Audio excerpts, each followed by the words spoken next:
जब नेपाल में भूकंप आया तो हम जितनी मदद हो सकती थी हमारी तो जिम्मेवारी थी, क्योंकि और मुझे एक अनुभव था गुजरात के भूकंप के बाद काम का, मुझे अच्छा अनुभव था। तो मैं खुद चीज़ों को लीड करता था, मोबिलाइज करता था। लेकिन मैंने वहाँ देखा दुनिया के करीब 40 देश के लोग होंगे जिनको हमने कोई न कोई मदद करके नेपाल से बाहर निकाला। तो उस दिन मैं समझ गया कि अब तक ह्यूमैनिटेरियन ग्राउंड पर हेल्प, इसका ठेका पश्चिम का है। मैंने तय किया ये ठेका मेरा रहेगा। और इसलिए आपने देखा होगा कोविड में हम लोग चाइना से लोगों को वापस लाए तो बहुत सारे अन्य देशों के लोगों को लेके आए। यमन में मुसीबत आई, हम अन्य देशों के लोगों को ले आए और उनको बाद में उनके देश में भेजा। अभी सूडान में हुआ हमारे देश के साथ, वहां भी अन्य देश के लोग फंसे थे, उनको भी ले आए। तो आज दुनिया में जो कभी हमारा नाम नहीं था, कि वरना तो ये था भी ये पश्चिम की दुनिया का ही एक प्रकार का उस पर ओनरशिप थी कि भाई ये ह्यूमैनिटेरियन ग्राउंड पे काम होना वाले यही लोग करते, ये लोग तो बिल्कुल कुछ नहीं करते। आज स्थिति ये है कि भारत, आप क्या करोगे मुझे पूछते हैं लोग, आप कैसे करोगे पूछते हैं, और मैं करता भी हूँ। अब जैसे आर्टिकल 370 जब वापस लिया तो आपको इस बात की चिंता नहीं थी कि ये मिडिल ईस्ट के देश नाराज हो जाएंगे, कोई अरब कंट्रीज हमसे नाराज हो जाएंगे, हमारे 4 काम बंद कर देंगे? अब देखिए बहुत अच्छा सवाल है और ये जवाब मेरा शायद थोड़ा लंबा हो जाएगा और शायद पहली बार मैं इस विषय को आपने मुझे ऐसी जगह पे छू लिया है। जब भी कश्मीर की बात आती थी तो 70 साल तक इसको इंटरनेशनलाइज किया गया। दुनिया का हर देश कश्मीर के मुद्दे पर भारत को कटघरे में खड़ा करता था। थोड़ी बहुत अटल जी ने कोशिश की थी कि टेररिज्म को सेंटर पॉइंट लाए, लेकिन कुल मिलाकर के दुनिया में, और इसलिए 370 के संबंध में भी ये स्वाभाविक था कि दुनिया कोई बहुत बड़ा नाराजगी व्यक्त करेगी। हुआ उल्टा। दुनिया ने जितने देशों को लोग मानते थे कि इन मुद्दों पर भारत पर वो नाराजगी व्यक्त कर सकते हैं, भारत को घेर सकते हैं, अधिकतम लोग मौन रहे। जिन्होंने कहा वो ये कहा कि ये उनका इंटरनल मामला है। दुर्भाग्य ये है कि अरब देश तो शांत रहे, दुनिया के सभी इस्लामिक देश शांत रहे, मेरे देश की कांग्रेस चू चू करती रही।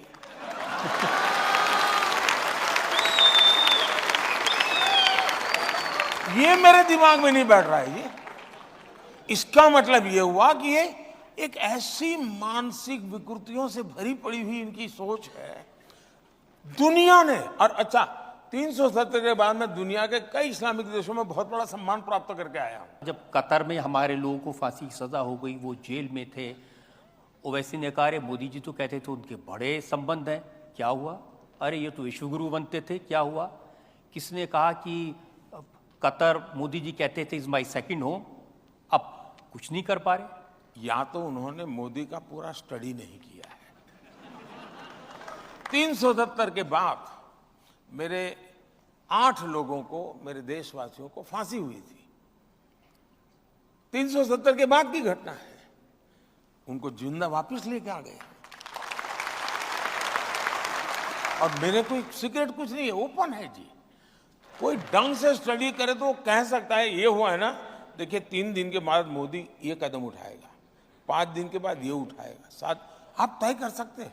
लेकिन आपको तैयारी नहीं, क्योंकि आपने एक बनी बनाई परसेप्शन में जीना चाहते हो, उसी को फैलाओ और उसके अनुकूल कुछ एनेक्डोट मिल जाए तो ढूंढते रहते हो। इसके कारण सारे के सारे लोग फेल हो जाते हैं। अब एक नई सलाह आपको दी गई है कि भाई पाकिस्तान से जरा डर के रहो, उसके पास न्यूक्लियर बम है।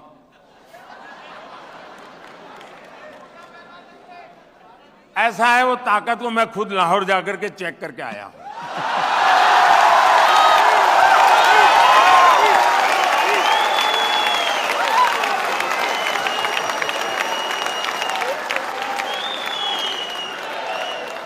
और बिना कोई सिक्योरिटी चेक में सीधा चला गया। और वहां पर एक रिपोर्टर रिपोर्ट कर रहा था, अल्लाह तौबा, हाय अल्लाह तौबा, ये बिना वीजा कैसे आ गए। ये चर्चा थी टीवी पे, ये बिना वीजा कैसे आ गए। अरे वो तो मेरा ही देश था यार किसी जमाने में।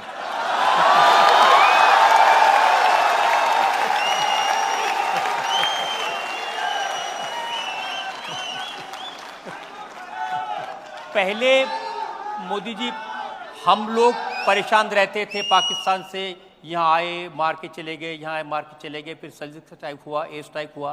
पाकिस्तान के लोग बड़ी लंबी लिस्ट दे रहे हैं, अननोन आदमी आके मार जाता है। मुद्दा वो नहीं है। पाकिस्तान के लोग परेशान हैं, मैं जानता हूं। उनकी परेशानी का कारण भी मैं हूं, ये भी मैं जानता हूं। लेकिन दुख इस बात का है, जब मेरे देश का ही एक व्यक्ति, जिम्मेवार व्यक्ति, जिम्मेवार पार्टी का व्यक्ति ये कहे कि कसाब को, यानी कसाब ने हमारे देशवासियों को नहीं मारा था, हमारे देशवासियों ने ही हमारे देशवासियों को मारा था। पाकिस्तान की फेवर में, कसाब की फेवर में, मेरे देश के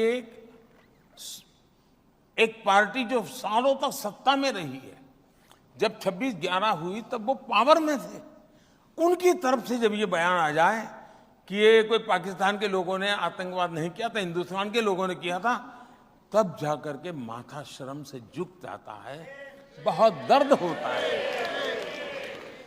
मुझे मेरी वहां से खबर आए कि भाई हमारा ये मारा, हमारा वो मारा, हमारा ठिकाना मारा। अब वो रोते रहे वो तो मैं समझ सकता हूं जी, यहां वाले क्यों रोते मैं समझ नहीं रहा हूं। यहाँ वालों ने एक और ऐसी बात कही थी, जब राम मंदिर बन के तैयार होने वाला था तो उद्धव ठाकरे की पार्टी के प्रवक्ता ने कहा कि ट्रेन में राम भक्तों को ले जाएंगे और पाकिस्तान की मदद से उस ट्रेन के ऊपर गोले बरसाएंगे, लोग मर जाएंगे, दंगे होंगे और फिर मोदी जी चुनाव जीत जाएंगे। अब दंगे तो नहीं हुए,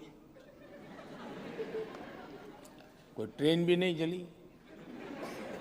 अब जाकर के उनको किसी ने पूछना चाहिए कि भाई आप कोई दवाई ववाई लेते हैं कि नहीं लेते हैं, कोई मेडिकल चेकअप कराया कि नहीं कराया, कोई तो पूछो जाके भाई। चलिए आप ये सवाल नहीं पूछ सकते, लेकिन उनकी हेल्थ का तो पूछो, उनकी बीमारी क्या है ये तो पूछो, क्योंकि ऐसी बातें ऐसे नहीं निकलती भाई, कोई स्वस्थ मनुष्य थोड़ा करता है।